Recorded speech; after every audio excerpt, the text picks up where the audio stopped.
лакай садҳо мушкилии муҳоҷирони тоҷикро ҳал менамудам. Пас чаро дар чунин ҳолат аз ман пуштибонӣ накарданд, даъво набурданд, адолативу қонуншиканиҳо даст мезананд.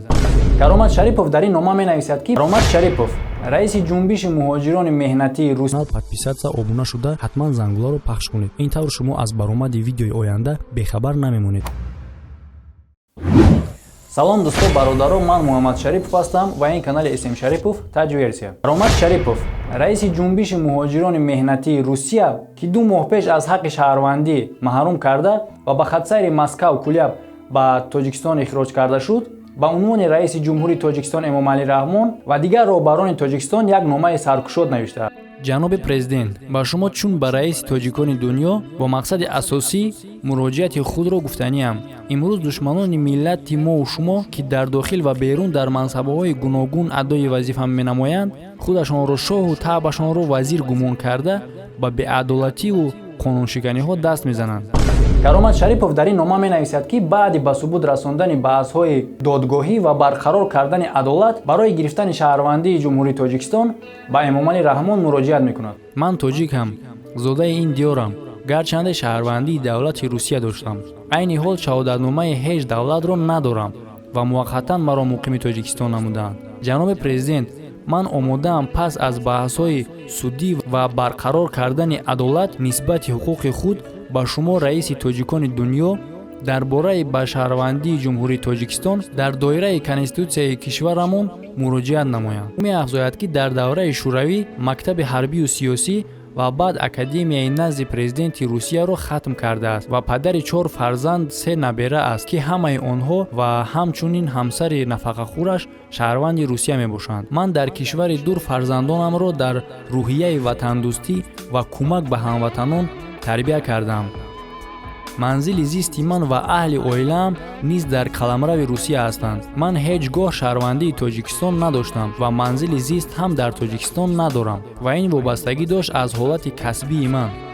Пас аз пошхӯрии давлати шӯравӣ ман дар сафи артиши Русия мондам ва аз соли 1999 нафақахӯри ҳарбӣ мебошам. зиёда аз 20 соли ҳаётам бо аҳли оилаам дар сафи қувваҳои мусаллаҳи артиши шӯравӣ ва Русия гузаштааст. Каромат Шарипов навиштааст ки аз соли 2001 ба ҳокимият аз ҳуқуқи муҳоҷирони тоҷик пардохта ибтидо созмони тоҷик диаспораро ташкил дод. аввалин ҷамъияте аз гуфтани калимаи тоҷик наҳаросида аз гузаштаҳояш ифтихор намуд, гарчанде яке метарсиду дигаре моро маслиҳат медод аз ин ном парҳез кунем. роҳбари ҷамъияти тоҷикони Русия меафзояд, фурӯ пошидани иттиҳоди шӯравӣ ва ҷанги шаҳрвандии Тоҷикистон боис шуд ки як қисми мардум барои дарёфти як бурданон муҳоҷиратро интихоб намоянд. онҳое ки барои дарёфти ризқу рӯзии худ берун аз ватан рафтаанд, ба шумо низ маълум аст ки ба мушкилоти зиёде рӯбарӯ шуданд. рӯ ба ҳинд овардани соҳибдилон аз баҳри чист? зиндагӣ оинаро муҳтоҷи хокистар кунад. бале, онҳо зери таъқиру озори худиву бегона мондаанд. аз ҳама мардуми беҳуқуқ мутаассифона халқи қадимиву пуршарафи тоҷик ба шумор мерафт.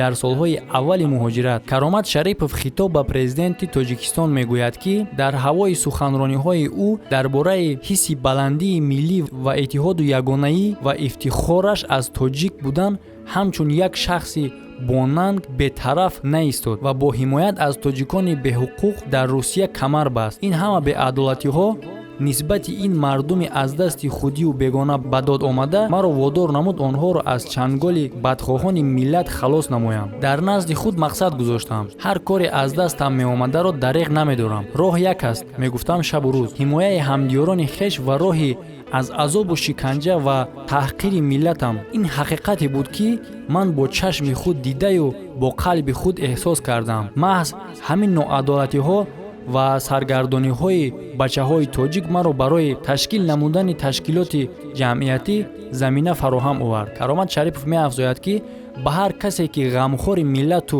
давлат аст ҳеҷ гоҳ кӯмакашро дареғ намедорад ва ҳамеша дастгириаш мекунад. вале ҷаноби президент, ба шумо чун ба раиси тоҷикони дунё бо мақсади асосии муроҷиати худро гуфтаниям.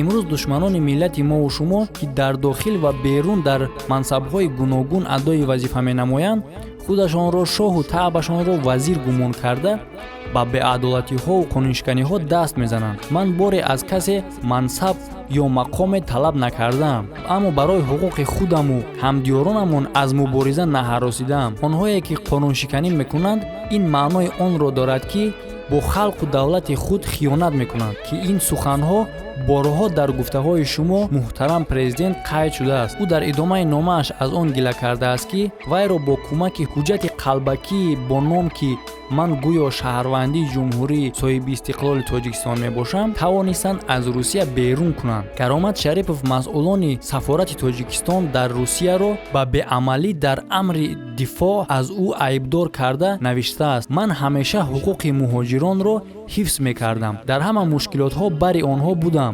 замоне ки намояндаҳои сафорати Тоҷикистон дар хоби ноз буданд, ман аллакай садҳо мушкилии муҳоҷирони тоҷикро ҳал менамудам. пас чаро дар чунин ҳолат аз ман пуштибонӣ накарданд, даъво набурданд? Каромат Шарипов дар ин нома навиштааст, ҳоло умеди ӯ ба Эмомалӣ Раҳмон аст ки дар ин қазия аз вай ҳимоя кунад.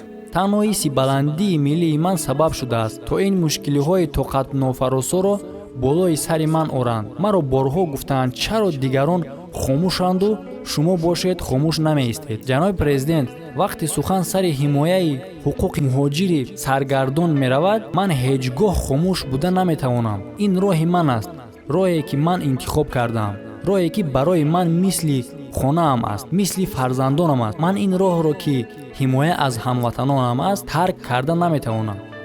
дӯстон, лайкро фаромӯш накунед ва агар ба шабакаи мо обуна набошед, обуна шавед ва зангуларо фаромӯш насозед, то ки аз наворҳои наву ҷолиб ва хабарҳо аз дохил ва хориҷи кишвар бехабар намонед ва ин наворро ба дӯстонатон ҳам падилитса кунед.